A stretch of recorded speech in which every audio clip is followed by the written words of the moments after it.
Hola, kembali lagi bersama Ibu Tian di sesi curcol.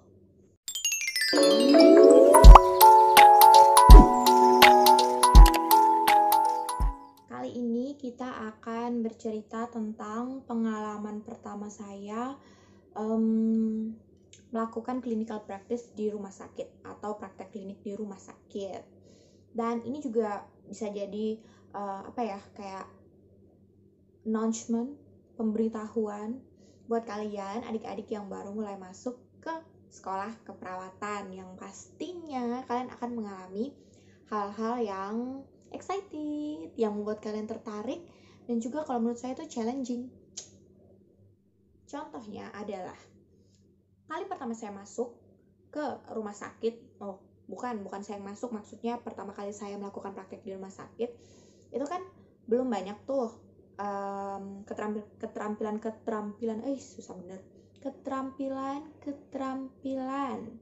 perawat yang saya tahu. Jadi awal-awalnya itu kalau di tempat saya sekolah dulu tuh mereka menitik beratkan pada gimana sih kalian itu berkomunikasi dengan pasien, dengan tim medis yang lain, atau dengan siapapun yang kalian temui. Nah, selain itu juga adalah pasti keterampilan-keterampilan yang masih dasar-dasar gitu, yang waktu itu emang kami praktekkan. Tetapi saya ingat banget pada saat itu tuh yang tertanam di otak saya tuh bagaimana saya melakukan komunikasi dengan pasien. Kalau menurut kalian itu gampang guys, mungkin cuman saya aja kali ya. Enggak ah, tapi pasti kalian juga bertanya-tanya, ih belibet banget hari ini ya, aduh tuh kan belibet. Kalian bertanya-tanya juga kan, gimana misalnya kalian ketuk pintu, tok tok tok, dan setelah itu kalian bakalan ngapain? Halo, apa kabar? Selamat pagi, atau apa? Terus gimana muka kalian? Harus gimana? Senyumnya kayak gimana? Kayak gini? Atau kayak gini? Atau begini? Ayo kita curcol sama saya. Pertama kali saya melakukan praktek klinik itu tuh kayak kagok gitu. Saya tuh bingung gitu. Misalnya bunyi ya bel ya, ting dong. Oh, kamar nomor sekian. Terus saya ngapain? Saya masuk, terus saya harus gimana?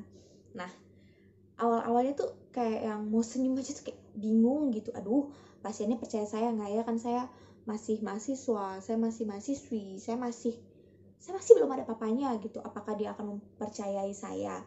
Percayalah, itu tuh pikiran kayak gitu tuh ngaruh banget. Jadi pada saat awal tuh kalau kalian berpikirnya terlalu berat, nanti tuh malah kayak membuat kalian itu di depan pasien tuh malah kayak robot yang tertata gitu. Oh oke. Karena pikiran itu saya jadi berpikir oke, saya harus berkata seperti ini. Selamat pagi, nama saya Feptian, saya mahasiswi dari Stikes S atau Universitas S atau dari manapun. Pagi ini saya akan melakukan tindakan keperawatan bla bla bla bla bla. Apakah harus sekaku itu? Nah, waktu itu tuh emang saya ngerasanya kayak aduh gimana ngomongnya. Dan oke, dengan adanya praktek klinik itu malah saya jadi tahu gitu. Oke, waktu masuk tuh saya harus senyumnya kayak gimana, terus saya harus menyapanya seperti apa, dan bagaimana saya harus tanggap, mana yang saya harus bergeraknya cepat, atau mana yang saya juga boleh kayak improvisasi. Halo Pak, apa kabar? Tapi kalau misalnya kalian dapetinnya pasien yang udah sesak napas, kalian masih bertanya lagi panjang lebar, apa kabar? Apakah Anda merasa baik-baik pada hari ini? Atau apakah Anda merasa lebih baik dari tadi pagi? Ih, kelamaan Cin. Aduh, itu keburu pasiennya semakin sesak. Jadi akhirnya ceritanya saya melewati praktek klinik itu dengan baik. Walaupun awalnya tuh gundah gulana, deg-degan gitu loh. Tapi setelah itu tuh kayak merasa plong gitu loh. Apalagi kalau misalnya pasiennya itu sangat amat welcome dengan kita.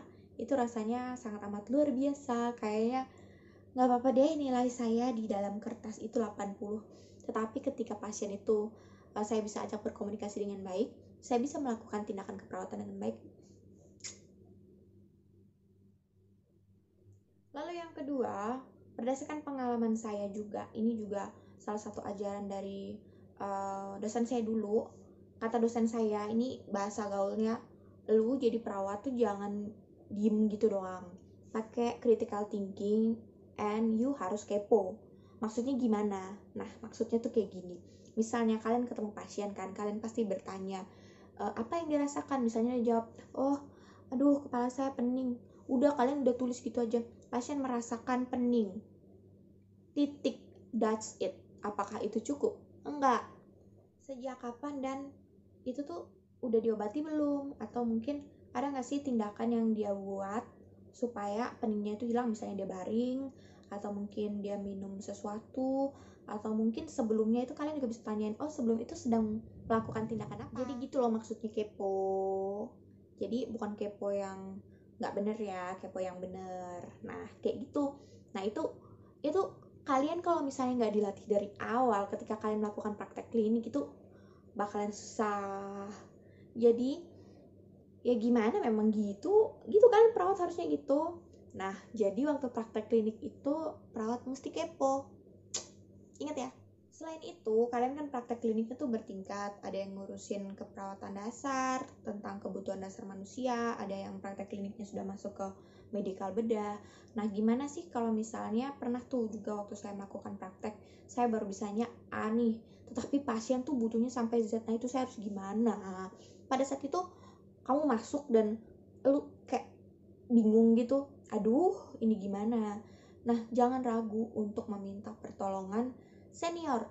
Jangan takut sama senior. Kalian harus tetap menghormati mereka, menghargai mereka, dan menganggap mereka itu seperti kakak, seperti pengganti dosen kalian yang ada di rumah sakit. Jadi kalian bisa bertanya apapun kalau mereka nggak sibuk ya. Kalau misalnya mereka sibuk, nggak tahu diri juga loh. Jadi jangan ragu untuk bertanya ke mereka apapun dan minta tolong. Misalnya kalian nih nggak tahu nih harusnya melakukan tindakan keperawatan apa, daripada kalian nanti salah ya. Untuk make sure kalian minta tolong. Mungkin kalian bisa melakukan observasi dulu, kalian lihat dulu. Gini loh, harusnya kalau dapat kasus ini yang kalian lakukan adalah ini. Observasi itu adalah bagian dari pembelajaran kok. Jadi jangan merasa kecil hati atau merasa rendah diri, malu kalau misalnya nggak melakukan sesuatu. Enggak, observasi itu juga bagian dari pembelajaran. Ingat itu di bagian praktek klinik. Observasi juga bagian dari pembelajaran. Jangan berkecil hati. Terus saran saya selanjutnya yang juga merupakan pengalaman pribadi, ketika nanti kalian melakukan praktek klinik, jangan lupa untuk makan makanan yang sehat. Jangan malas buat masak dan bawa bekal dibanding kalian harus keluar lagi. Apalagi kalau kalian pakai baju dinas kalian pada saat itu ya, terus kalian keluar, itu udah berapa banyak virusnya. Daripada kan kalian ganti-ganti, mendingan kalian bawa aja. Nah, biasanya di Bangsal kan ada pantry. Makanlah kalian di situ. Terus jangan lupa minum banyak air, dan please jangan maunya gampang semuanya makanan yang instan.